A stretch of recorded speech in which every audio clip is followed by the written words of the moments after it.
जी sir, हमने last class में एक क्वेश्चन किया था। इनफैक्ट मैंने आपको होमवर्क दिया था, एक लंबा चौड़ा होमवर्क होगा, कर लिया था हैं?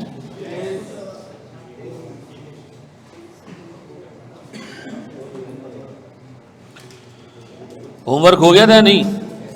होमवर्क हो गया था आराम से।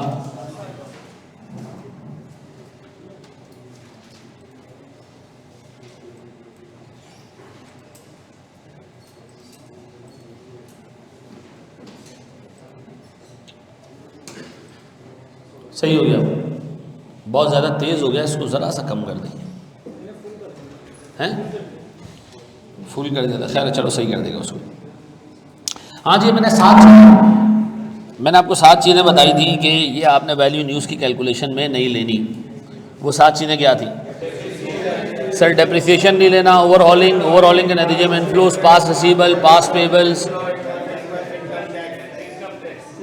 इंटरेस्ट और income tax. Thank you very much, आपको चीज़ें याद है। कॉस्ट टू सेल में भी आपको पता है कि क्या चीज़ लेनी है और क्या नहीं लेनी। अगर मोटी मोटी बातें हम रिकॉल करेंगे हमने क्या लेना है, तो ट्रांसपोर्टेशन लेना है, डॉक्यूमेंटेशन चार्जेस लेने, लीगल चार्जेस लेने, रजिस्ट्रेशन लेनी है, ब्रोकरेज लेनी है, ऐसा CBT लेना है आप, ऐसा।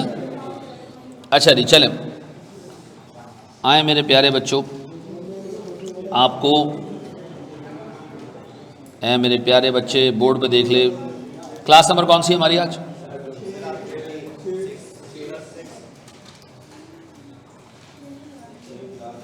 अच्छा, बोर्ड पे देखना, आज की क्लास में 2 इंपॉर्टेंट पॉइंट हमने कवर करने हैं। बोर्ड पे देखिएगा मेरे प्यारे बच्चों। एक बात बताओ, एक कंपनी का प्रॉफिट एंड लॉस हमारे सामने, ठीक है।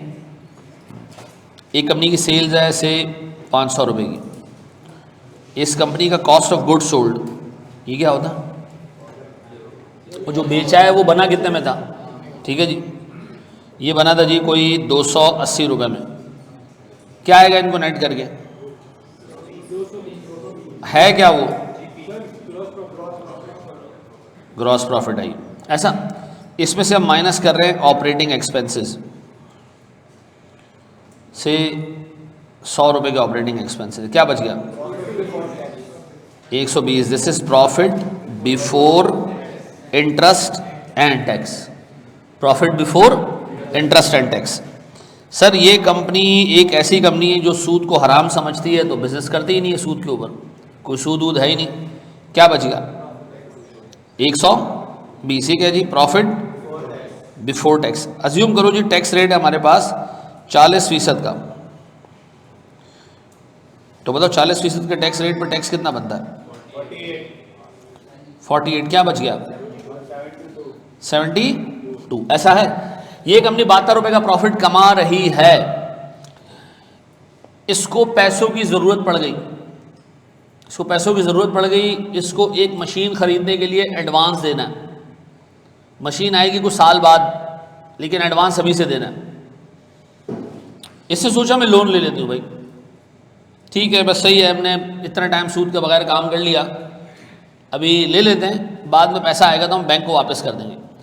इस कंपनी ने जाके बैंक से 100 रुपये का लोन लिया। कितने का? और इस पर 10% सूद पे करना है इसको साल का, तो कितना सूद देगा ये? अब बताओ, अगर ये बंदा 10 रुपये का इंटरेस्ट पे करेगा तो उसका प्रॉफिट कितना रह जाएगा? 62 रह जाएगा, ऐसा। आओ चेक करते हैं, बोर्ड पे देखना। सेल्स 500 की होगी, क्यों? नई मशीन आएगी उससे सेल्स नहीं बढ़ेगी, नई मशीन आई नहीं थी, हम तो एडवांस दे रहे हैं सर। फिर कॉस्ट ऑफ सेल्स कितना जी? 220। फिर 100, क्या बच गया? आपने कहा यहां से 10 रुपये माइनस करें, हमारा प्रॉफिट कितना रह जाएगा? चेक करो जरा कितना आ रहा है? 110। अब बताओ, लगाओ इस पर टैक्स 40% का, क्या आ गया? ये तो गलत बात हो गई भाई। आपने 10 रुपये का इंटरेस्ट दिया है तो प्रॉफिट 10 रुपये से कम होना चाहिए था ना, क्यों कम नहीं हुआ 10 रुपये से? आप चेक करें कहां पर आपको तब्दीली फील हो रही है। एक तब्दीली आपको यहां फील हो रही है, सर हमारा 10 रुपये का जो है वो इंटरेस्ट आ गया, लॉस आ गया, लेकिन दूसरी तरफ इस इंटरेस्ट को पे करने की वजह से आपका टैक्सेबल प्रॉफिट कम हो गया। FBR के पास आप गए, आपने कहा जी मेरा प्रॉफिट 120 नहीं अब 110 है, तो मैं टैक्स अब 48 पे नहीं करूंगा बल्कि 44 पे करूंगा। तो एक इंपैक्ट आपको यहां नजर आ रहा है, कितने का जी? 4 रुपए का। तो 10 रुपए का 10 रुपए का आपने सूद पे किया, तो आपका टैक्स कितना सेव हुआ? 4 रुपए का। मुझे बताओ आपका इफेक्टिव इंटरेस्ट कॉस्ट कितनी है? 6 रुपए। ऐसा है, इफेक्टिव इंटरेस्ट कॉस्ट कितनी होगी? इसका मतलब है अवामुन्नास को तो नजर आ रहा है बाहर कि हमने 10 रुपए का सूद पे किया है, लेकिन असल में हमारे प्रॉफिट पे उसका इम्पैक्ट कितना है? ये बात अगर समझ नहीं आई ना, आगे फिर एक रट्टा लगा के जाओगे, लॉजिक समझ नहीं आएगी उसकी। सुन लो ज़रा, मुझे बताओ हमारी इंटरेस्ट कॉस्ट कितनी है? 10% या 6%? 10% या 6%? आपने 100 रुपये पे 10 रुपये का सूद दिया है 6 रुपये का। सर मैंने 2 दिया, 10 रुपये का सूद है, लेकिन 10 रुपये का इंटरेस्ट देने की वजह से, सूद देने की वजह से मेरा टैक्स क्या हो गया? सेव हो गया है। तो मेरी इफेक्टिव इंटरेस्ट कॉस्ट कितनी है? अगर कोई मुझसे पूछेगा कि जी आपने यार जो 100 रुपये का लोन लिया किस रेट पे आपको पड़ा है, तो मैं कहूँगा यार मुझे वैसे तो लोगों की नज़रों में 10% पे पड़ा है, लेकिन असल में अगर मैं देखूँ तो मुझे 10% पे नहीं पड़ा बल्कि 6% पे पड़ा है, क्योंकि 100 रुपये में मैं सिर्फ 6 रुपये का सूद पे कर रहा हूँ। तो बंदे ने पूछा ये क्यों? हमें तो बैंक 10 रुपये में 10% पे दे रहा है। हमने कहा मसला ये कि 10% का सूद देने के ऊपर आपको थोड़ा सा टैक्स बच जाएगा। ऐसा, अब बताओ अगर मैं आपसे एक चीज़ पूछूं, ये जो सूद का रेट है 10%, इसको पता है हम क्या कहेंगे? हम कहेंगे ये प्री टैक्स रेट है। ये क्या है? और अगर आप टैक्स के बेनिफिट्स एडजस्ट कर दें तो ये रेट क्या बन जाता है? Post tax. ऐसा, अब बताओ अवामुन्नास को आप क्या कहेंगे? आपको किस रेट पे लोन मिला है? हम कहेंगे जी हमें 10% रेट पे लोन तो मिला, लेकिन इफेक्टिवली टैक्स सेव होने की वजह से हमारा रेट कितना रह गया? 6%। तो अगर कोई मुझसे पूछे कि मेरी जेब पे कितना बर्डन आया, तो हम कहेंगे 100 रुपये के लोन पे सिर्फ 6 रुपये का बर्डन आया बस। तो हमारी इफेक्टिव इंटरेस्ट रेट कितना है? 6%। और हमारा वो रेट जो अवामुन्नास को बताने वाला है वो कितना है? 10%। तो 10% को हम नाम क्या दे रहे हैं? Pre tax. और 6% को हम नाम क्या दे रहे हैं? मुझे बताओ जब कंपनीज डिसीजन लेती हैं कि हम सूद पे पैसा लें या ना लें, तो वो 10% को देखती हैं 6% को? वो 6% को देखती हैं। ऐसा है, ये पहले कॉपी करो जी मेरे प्यारे बच्चों। आप सुनना एक चीज़, गौर से सुनो जी मेरा बच्चा। देखो मुझे एक बात बताओ, आपने बैंक से जो लोन लिया है उसमें सूद का रेट क्या है? 10% है, यानी आप इफेक्टिवली सूद कितना दे रहे हैं? 10 रुपये। लेकिन आपका प्रॉफिट क्या 10 रुपये से कम हो रहा है? नहीं, आपका प्रॉफिट 72 से कम हो गया। कितना हो गया? 66। कितना कम हुआ आपका प्रॉफिट जेन्युइनली? सिर्फ 6 रुपये। तो इसका मतलब है नज़र तो ऐसे आ रहा है कि मैं 10 रुपये का सूद पे कर रहा हूँ, और उसूलन मेरा प्रॉफिट 10 रुपये से कम हो जाना चाहिए, लेकिन मेरा प्रॉफिट 10 रुपये से कम नहीं हुआ। कितने से कम हुआ?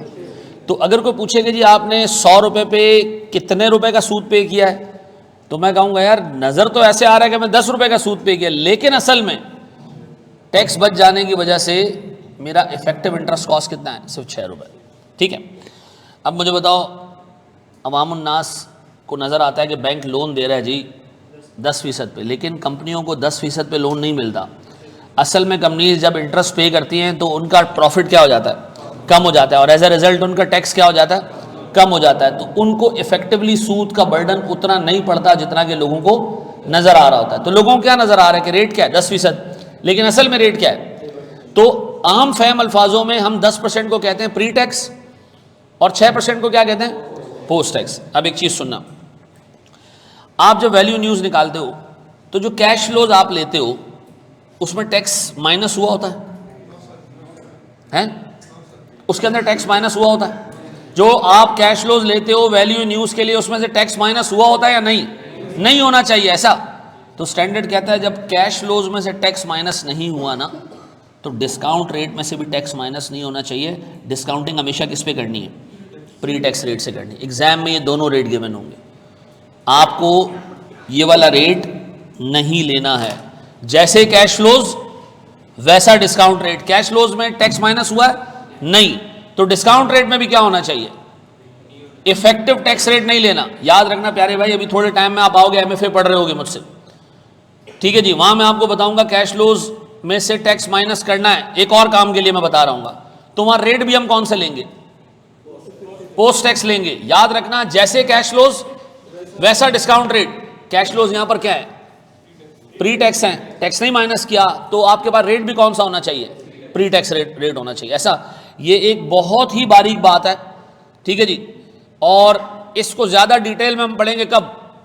जब हम आएंगे एमएफए में, हम पढ़ेंगे जनाब प्री टैक्स कैश फ्लोज को प्री टैक्स रेट से डिस्काउंट करने से वही एनपीवी आती है जो पोस्ट टैक्स रेट को, पोस्ट टैक्स कैश फ्लोज को पोस्ट टैक्स रेट से डिस्काउंट करने से आती है। अभी उसको हम प्रूफ करने नहीं जा रहे, बस याद रखना जिंदगी में आगे जब भी तुम्हें डिस्काउंटिंग करनी हो, आप ये देख लें कि जो ऊपर आपके पास कैश फ्लोज दिए हुए उसमें टैक्स माइनस हुआ है या नहीं। अभी तो आप वैल्यू न्यूज के लिए कैश फ्लोज डिस्काउंट कर रहे हो ना, अभी थोड़े टाइम आगे जाके एक नए सब्जेक्ट में किसी और रीजन के लिए भी कैश फ्लोज डिस्काउंट कर रहे होंगे। तो अगर आप कैश फ्लोज ले रहे हैं प्री टैक्स तो डिस्काउंट रेट भी क्या होना चाहिए, और अगर आपके कैश फ्लोज पोस्ट टैक्स हो तो डिस्काउंट रेट भी पोस्ट टैक्स होना चाहिए। लेकिन हमारे लिए वैल्यू न्यूज में कौन से कैश फ्लोज होंगे, तो डिस्काउंट रेट भी कौन सा लेना है। अब बताओ एग्जाम में दो डिस्काउंट रेट गिवन होंगे तो हम क्या करेंगे? हम सिर्फ प्री टैक्स वो लेंगे, रेट लेंगे और दूसरे को क्या कर देंगे? इग्नोर कर देंगे। ऐसा है, ये बात समझ आती है? तो हम यहाँ एक समरी लिख लेते हैं।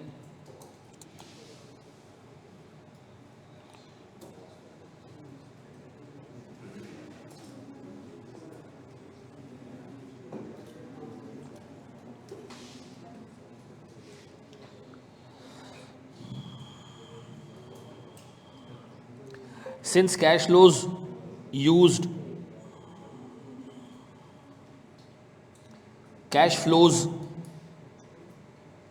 in the calculation of value in use are pre-tax, so the discount rate should also be pre-tax.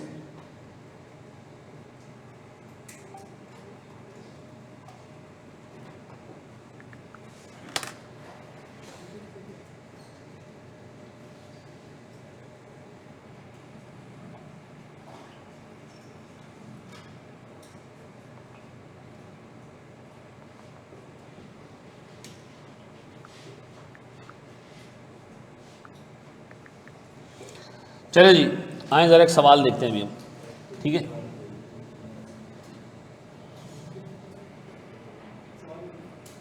सवाल दे दूं?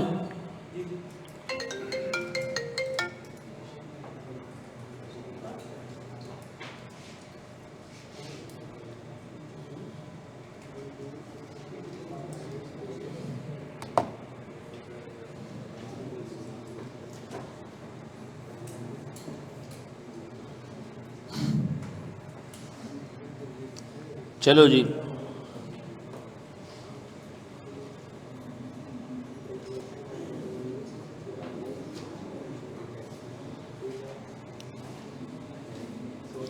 ये सवाल अगर आपसे हो रहा है ना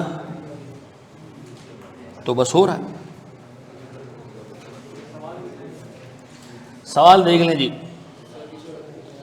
मैं सवाल को रीड कर रहा हूं, बोर्ड पे देखिएगा दोस्त। ये कह रहे जी Ahmed limited is considering to test one of its plants for impairment. ठीक है जी, इम्पेयरमेंट के लिए हम इसको क्या करना चाह रहे हैं? टेस्ट करना चाह रहे हैं। ठीक है जी, एट 31 दिसंबर 2023। आंखें खोल के देख लो, लास्ट जो मैंने आपको होमवर्क दिया था ना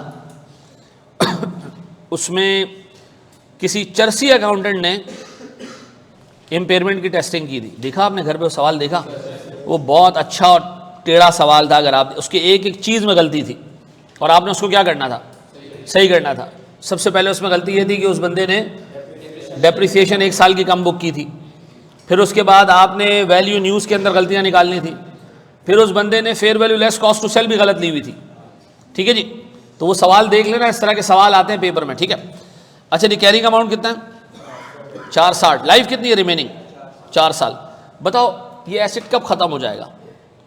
24 चलेगा, 25 चलेगा, 23 का एंड है ना, तो 24 चलेगा, 25 चलेगा, 26 चलेगा और 27 चलेगा। ठीक है जी, इन 4 सालों में हमारे पास सालाना इनफ्लोज आएंगे कितने? 2,60,000। और ये हर साल क्या होंगे? 10% से कम होते जाएंगे। आउटफ्लोज आएंगे कितने? 1 लाख। और ये हर साल 5% से बढ़ेंगे, कम नहीं होंगे। याद रखना ये वर्ड क्या लिखा हुआ है, यहाँ रिड्यूस है और इधर इंक्रीज है। फिर कंपनी का टैक्स रेट 25% है। हमारे लिए ये इंफॉर्मेशन बेकार है। डेप्रिसिएशन स्ट्रेट लाइन पे कैलकुलेट होती है। बेकार इंफॉर्मेशन है। Pre tax and post tax rates 10% है और 7.5% है, कौन सा रेट लूं? 10% वाला sir. Disposal value at the end of life कितनी है? 1.5 लाख। और कंपनी को एक बंदे ने आके ऑफर लगाई है कितने की? 4,05,000। ये हमारी क्या है? Fair value. Cost to sell कितनी है? 6% ऑफ फेयर वैल्यू। ठीक है जी सर, शुरू हो जाए, मुझे इम्पेयरमेंट निकाल के दें।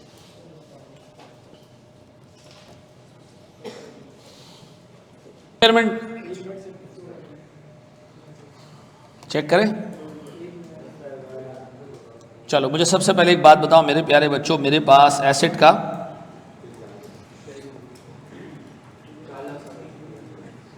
कैरिंग अमाउंट 460 है और मेरे बच्चों उसको मैंने कंपेयर करना है किससे? रिकवरेबल अमाउंट से। ऐसा इसके लिए मैं सबसे पहले अपने सामने रख रहा हूं क्या चीज़? Fair value less cost to sell. ये बड़ा आसान है सर। कितना जी?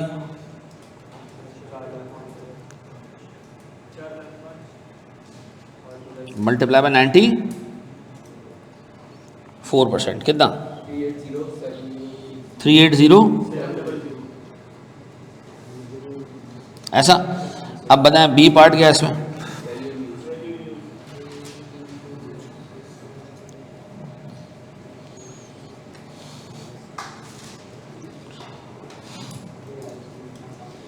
चार साल है।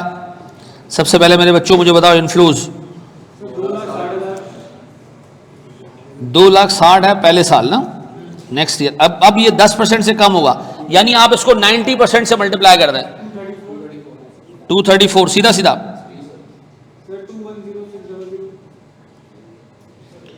लास्ट ईयर भी बता दो। 189।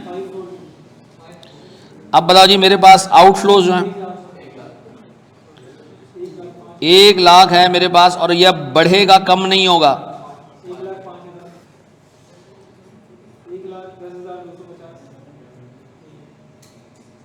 1,10,000 कौन सा? आउटफ्लो जो है ना 762.5 है, तो 0.5 से जो है वो बहुत फर्क आ रहा है। 762 इसकी बात करो, आखिरी वाले को।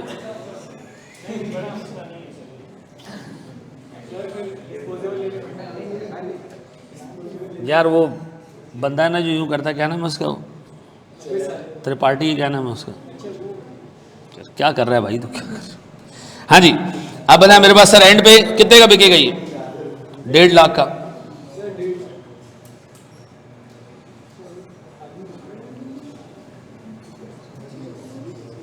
बस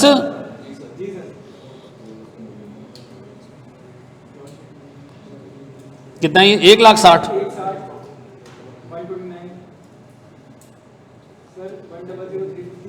1,00,350 ये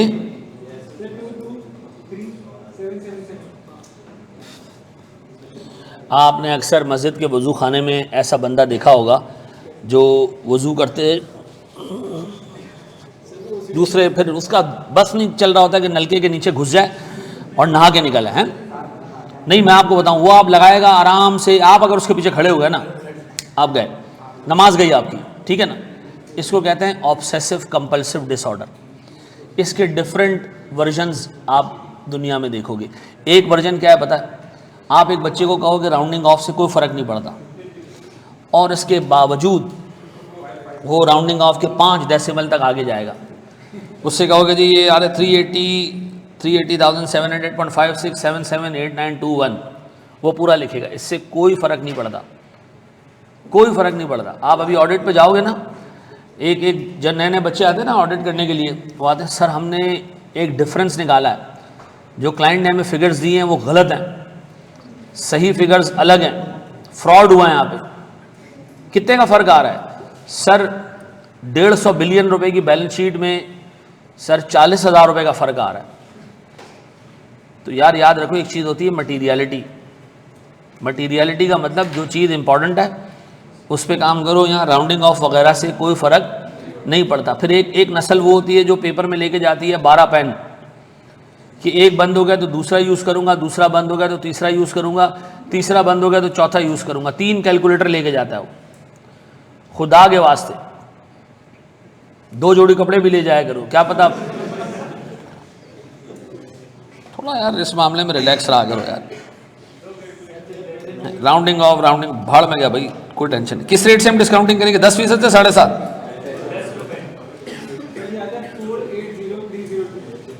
480 303। अब बताओ इन दोनों में से बड़ी फिगर कौन सी है? 480 303। क्या कंक्लूड करूं? This asset is not impaired. ऐसा है। आप में से किसी के साथ ये मसला है?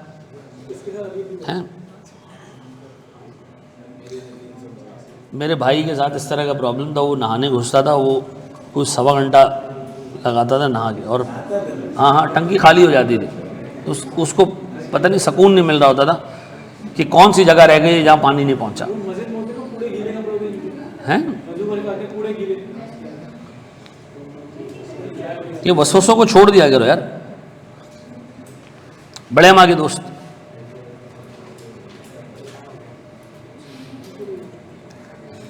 एक दफ़ा मैं सीढ़ियों से उतर रहा था तो आगे मुझसे आगे एक और लड़का था, वो भी सीए कर रहा था। तो वो सीढ़ियों से उतर रहा है, एक स्टेप पे पाँव रखे, फिर 2 स्टेप को छोड़े, फिर एक स्टेप पे पाँव रखे, फिर 2 स्टेप को छोड़े, ठीक है। फिर जिस स्टेयर में वो हो ना खंबा हो, उसको अवॉइड करके छलांग लगाए। अब मैं कुछ 4-5 सीढ़ियों से उतरा। मैंने कहा भाई कोई नफसियाती है क्या तू? हैं? उसने कहा नहीं, ये मेरा एक सुपरस्टिशन है कि खंबे वाली सीढ़ी में पाँव रखता हूँ ना, दिन अच्छा नहीं जाता। ये हैं, ये लोगों के साथ इस तरह के प्रॉब्लम्स हैं। है या नहीं है? घबराने की ज़रूरत नहीं है या नहीं है? नहीं है। अच्छा चलो, जब मैं सीढ़ियों पर चलता हूँ तो काउंटिंग करता होता हूँ साथ साथ। वेरी गुड बेटा, बोर्ड पे देखो। आओ मेरे प्यारे बच्चों, एक सवाल और देखते हैं।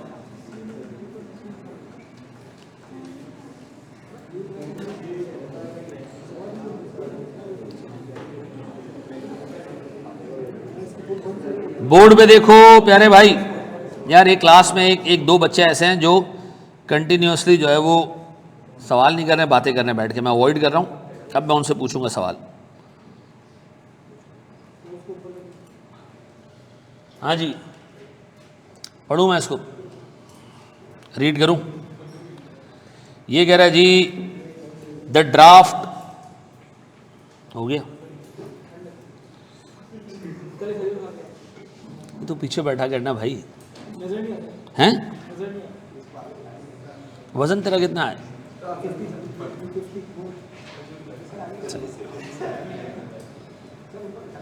हैं? कहाँ बैठा दो?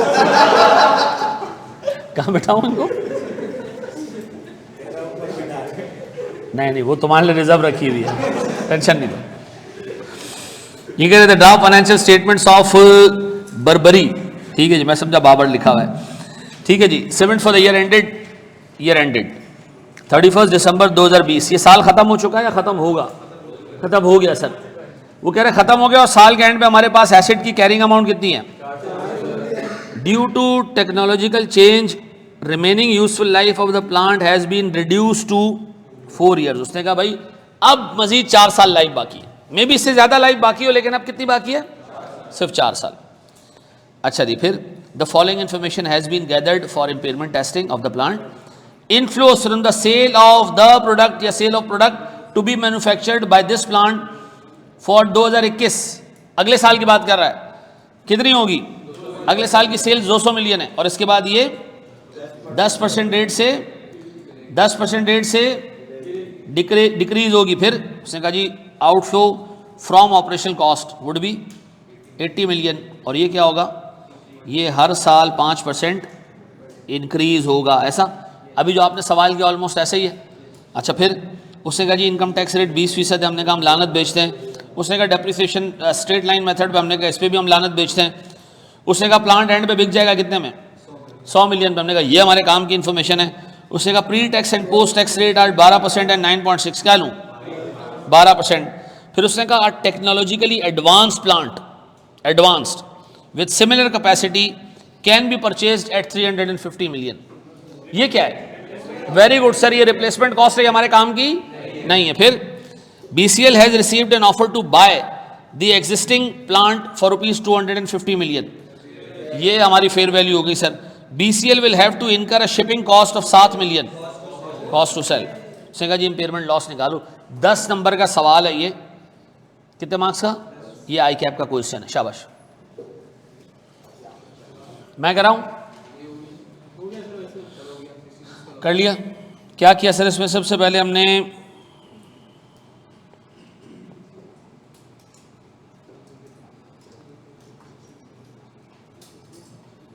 हमने कैरिंग अमाउंट रखी कितने की, 400। रिकवरेबल अमाउंट इसमें था, इम्पेयरमेंट था इसमें।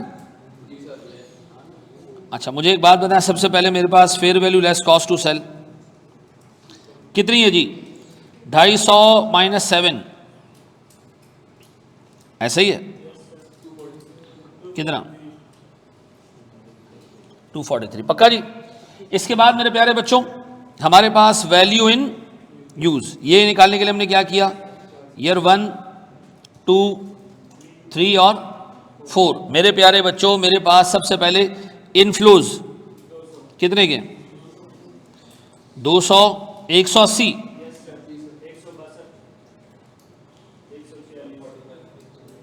अच्छा इसको राउंड ऑफ कर दिया करो। मैं फिर रिपीट कर दूं, अल्लाह के वास्ते इन मसलों में नहीं फंसो।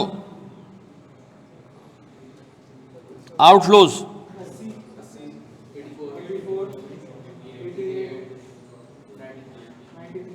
और 93, देन हमारे पास सर एंड में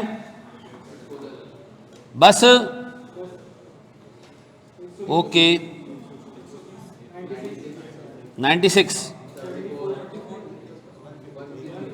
150, यार मिला के बोलो ना जी। Present value at the rate 330। अब बताओ प्यारे बच्चों, ओ मेरे बच्चों, इन दोनों में से हायर फिगर कौन सी है, 300। इम्पेयरमेंट आ गया कितने का, मुझे बताएं सर, क्या ये मुश्किल पेश आई इसमें, आप कोई टेंशन वाली बात, कोई मसले वाली बात, ऐसा ही है। अच्छा जी बड़े एक स्टेप आगे, ये कॉपी करना है तो कर लें जी मेरा बच्चा।